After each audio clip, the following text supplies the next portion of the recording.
ලෝක ළමා දිනේ දවසේ මං විශේෂ වශයෙන් කිව්වේ දරුවන්ට ආත්ම ගෞරවය දෙන්න. දරුවන්ගේ පෞරුෂය රකින්න. ගෙවල් වලින් කරන මහා කැත වැඩක් තමයි වෙන්න දුන්නේ. දරුවන්ගේ පෞරුෂය කොන්ද කඩනවා වගේද? කොල්ලෙකුට තියෙන්න ඕන හොඳ ආත්ම අභිමානය. ඒක බුදිය ගත්තට පස්සේ දොරට කන තියාගෙන ඉන්න බෑ මොකද කරන්නේ කියලා අහන්න. අම්මලාගේ තාත්තලාගේ වැඩ. මම ඇහුවර තාත්තගේ ඔය තදට ඉන්න මතක් වුණා වගේ කවද්ද ළමයාත් එක්ක අන්තිමට බත් කටක් කෑවේ. මතක නැහැ. මේ තාත්තලාට මතකද? කවද්ද කොල්ලට අන්තිමට බත් කටක් කැව්වේ? කවද්ද ළමයාගේ ඔළුව අත ගෑවේ?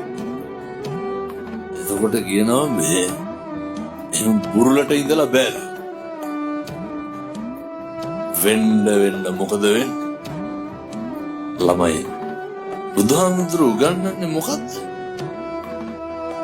එකට එක කරන එක නවත්තන්න. ගෙවල් වල ප්‍රශ්න ගොඩක් අඩුයි කට වහගෙන ඉන්නවා.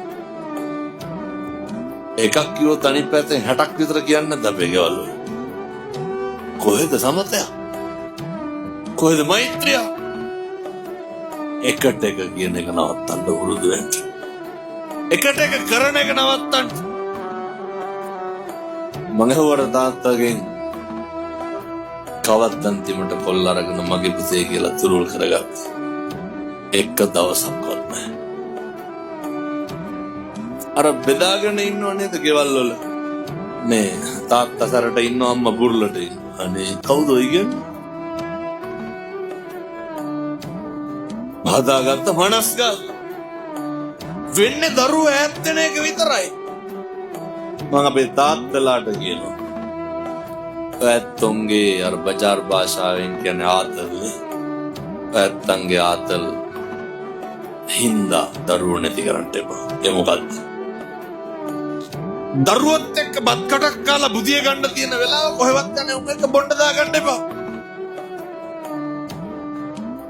බිරිඳයි දරුවෝ එක්ක ගෙදර ඉන්න තියෙන වෙලාව කොහෙවත් යන මිනිස්සුන්ගේ පාටි වලට ගිහිල්ලා වැඩක් තියෙනවා.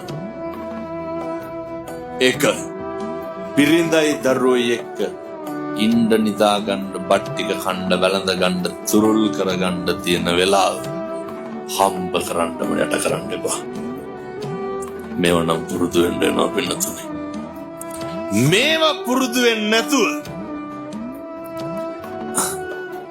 නේ කටින සිවුර ගිල්ලක් වැඩක් තියෙනවා. මෙව්ව ගෙදරක නැත්තම් චෛත්‍ය ගෙඩි පිටින් ගිල්ලක් වැඩක් තියෙනවා. මේවා තියෙන්න ඕන පින්නතුනේ. ගෙදරක ආදරය තියෙන්න ඕන.